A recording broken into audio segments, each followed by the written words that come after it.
What's up, everybody? It's Matt here from Matt's Great World, and guess what time it is? It's time to count down Shinedown's entire discography.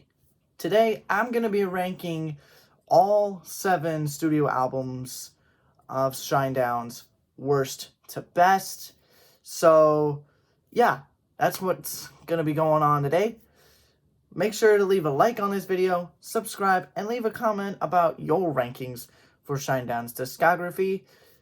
Now, I want everyone to know before we go on, this is my opinion only. This is not an end-all, be-all type of video. I do recommend all of these albums to all of you watching if you haven't listened to Shinedown before. They're a great band. Just because of where I rank an album doesn't mean I absolutely hate it, or I think it's far and away better than what they did in the past. This is purely based on how I feel right now. So with all of that said, let's get started with my number 7 pick. My number 7 pick, and honestly, in my opinion, the worst album, for lack of a better term, in Shinedown's career thus far would be Us and Them. This was released in 2005, so this is about as old as I am. And the reason I have it at the bottom is because, to be completely honest, it just doesn't stack up all that well in comparison to the rest of Shinedown's discography. I've even heard Brent Smith, the lead singer, say in multiple interviews that this isn't his favorite album. However, there are some good songs on the album. Their first ever number 1 song, Save Me, is one of them. I Dare You, I think, is another song that's really, really well done. I also really like Trade Yourself In. I don't know why, but it's kind of more of like a thrashy type tune. Like grunge meet thrash type tune to me. And it's really good. I really, really do enjoy it. There's also Shed Some Light, which is another fantastic, fantastic song. Heroes and Your Majesty also really stand out to me as well. So there's definitely some good tracks on the album. Overall, though, it's not the best in the world, and especially once we get later on in the ranking, you'll see why. My number 6 pick in this ranking is Shinedown's debut album, Leave a Whisper. Now, this is where it really all started. This album is about to turn 20 years old because it was released in 2003. So this is about as old as my brother, which is kind of crazy when you think about it, because my brother's about to turn 20 next month, which in and of itself sounds pretty crazy. But all in all, this album, I think, is a lot better than Us and Them. And even though Shinedown kind of started out in a bit of a rocky place, this is a really, really good record because it is just straight up rock and roll. And it's 4 young 20-something-year-old kids still trying to figure out who they are as musicians. The tracks that kind of stand out to me are, well, all of them. All the tracks stand out individually really, really well. And they all kind of strike a chord.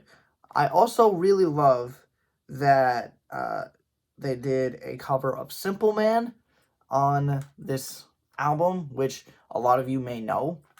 It's a really, really good track. Fly From the Inside is what really started it all. That was the first song they ever released. So, overall, a really good album. I highly recommend you go check it out.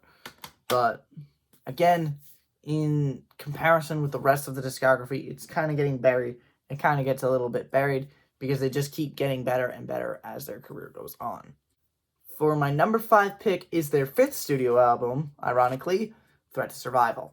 Now, honestly, Threat to Survival was one of the main, this album was one of the big reasons why I got into Shinedown.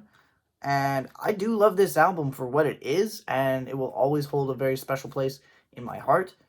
But if I'm trying to be objective here and unbiased, which I'm doing my best to be, this album doesn't exactly stand out all that much, but it does have some very good moments on it. Obviously, Asking for It and Cut the Cord are two very, very good rock songs. And State of My Head, that song honestly lives rent free in my head so much. It's honestly comical at this point. Ones that kind of stood out to me and kind of made me raise my eyebrows at first were It All Adds Up, because it just kind of seemed a little out there. Dangerous was another one that kind of made me raise my eyebrows, but I do like it because it's a bit of an anthemic song. And Black Cadillac, like that one made me raise my eyebrow the most. It did grow on me, and I do enjoy it because it is kind of a funky tune for Shinedown. But all in all, Threat to Survival it's an okay album. It's in the middle of the pack. But overall, not the greatest album that they've put out by a wide margin, and you'll see why here in a little bit.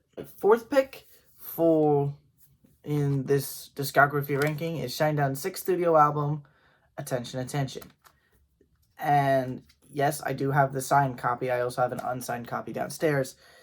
This album, honestly, is a really cool album because it's their first quote-unquote concept album or story album. And this album was written kind of about their experiences over the last few years prior to the release of the album in 2018. Now, this album it's very unique, and it's a bit of an experiment on Shinedown's part, but it is so damn good. I love everything about this album. Front to back, this is an absolute amazing album. If I had to single out any few songs, for me, my Evolve it's one of the deep cuts on the album, and I'm so surprised they didn't make that a single because it is so good. It is such a it's an anthemic banger that just makes you want to get up and start headbanging all over the place.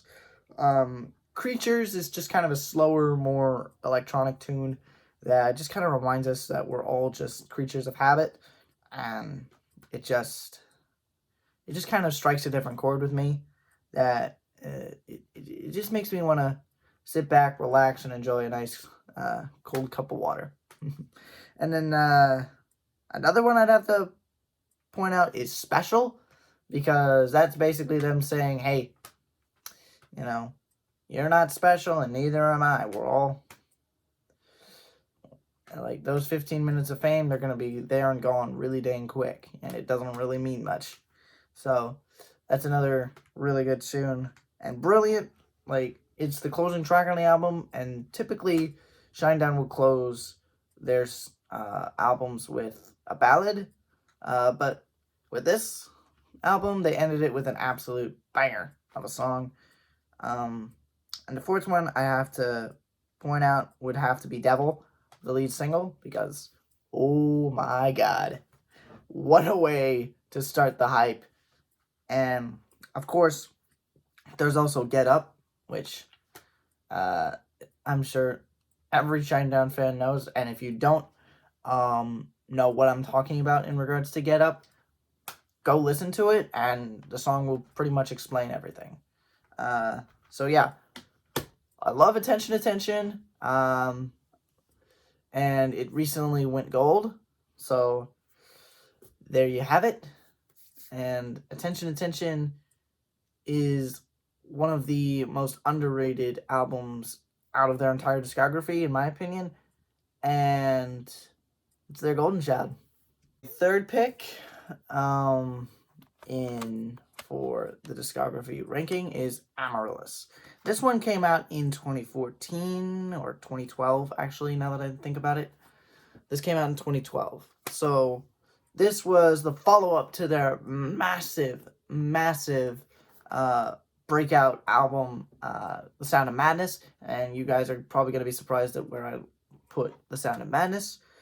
But this one is just, it's Shinedown at their best. I wouldn't say that this is their peak, but for Shinedown, this was them letting us know that they could still kick the door down even after the massive success of Sound of Madness. Bully is just, Even though it's the second track, I feel like they could have easily made that the opener, and it still would have gotten the job done. But in all seriousness, each and every song is just perfect in every aspect, straight through. Like, there's not a single flaw on this album, in my opinion. And overall, it's probably one of the best. It is easily one of the top 10 best rock albums of the last 20 years. Maybe even top 5, if I'm being completely honest. It's just that good. My number 2 pick, the second best album in Shinedown's discography thus far, in my opinion, and this might surprise some people, is The Sound of Madness. Now, I just talked about how massive of an album this was, and boy, oh boy, was it ever. Okay, the lead single was "Devour," which is the opening track on the album, and the title track, "The Sound of Madness," is, oh my god, it is so fantastic. Like, the first 2 songs are absolute, like, borderline metal songs from Shinedown. And then Second Chance is obviously that song that really brought them into the limelight. Every Shinedown fan knows that song. Every Shinedown song known, and every single diehard fan of Shinedown knows the words to that song front to back. And again, with Amaryllis, it's just awesome all the way through. Even on the deluxe edition, where you've got tracks like Son of Sam, I Own You, and Junkies for Fame. Her Name is Alice, which is kind of a bit of a freaky, haunting tune. It was written about the Alice in Wonderland movie that came out at the time. And then, of course, another one of Shinedown's more famous songs, Diamond Eyes, which, again, everybody knows the words to that song, and I would be shocked if I went to a Shinedown concert and I didn't see someone singing the words to that song. Overall, a very fantastic album, and it is a masterpiece in and of itself. But then you gotta be wondering, what's gonna be at the top? Well, I said there were gonna be 7 albums that we talked about, and number 7's at the top, which does indeed mean that we're going to be talking about Shinedown's latest outing, their 7th studio album, Planet Zero. Now, I just dropped a review of this album, and you guys are, so I'm going to keep my synopsis on this album very brief. But this album, it's a very unorthodox album, and there are some unique lyric choices all across the board. But all in all, this album is a very, very honest record, and it talks about how the world has been over the last couple of years. Planet Zero mirrors our own real-life world, and this album, I think, has probably been is going to be their most successful album yet, surpassing even that of The Sound of Madness. But I do think this is the best record they've ever put out as of this point. I could say that their next studio album is going to be even better. I don't know, but we won't probably know until somewhere around 2025, in my opinion. That's just what I'm guessing when we're going to get the next Shinedown record. But whenever that is, I'll certainly be here to make a video about it. So let me know what you thought about these albums and my ranking. So without further babbling from me, leave a comment down below and let me know what your ranking is for all 7 of Shinedown's studio albums, and let me know what your favorite Shinedown song is. Do you agree with and let me know if you agree with my ranking. Maybe you don't. I want to hear you guys' opinions. Drop it all down in the comments below and get the conversation going. But yeah, that's all I really wanted to talk about today. So as always, stay happy, stay safe, stay warm, and it's never goodbye. It's just till next time. All right, guys. See you tomorrow.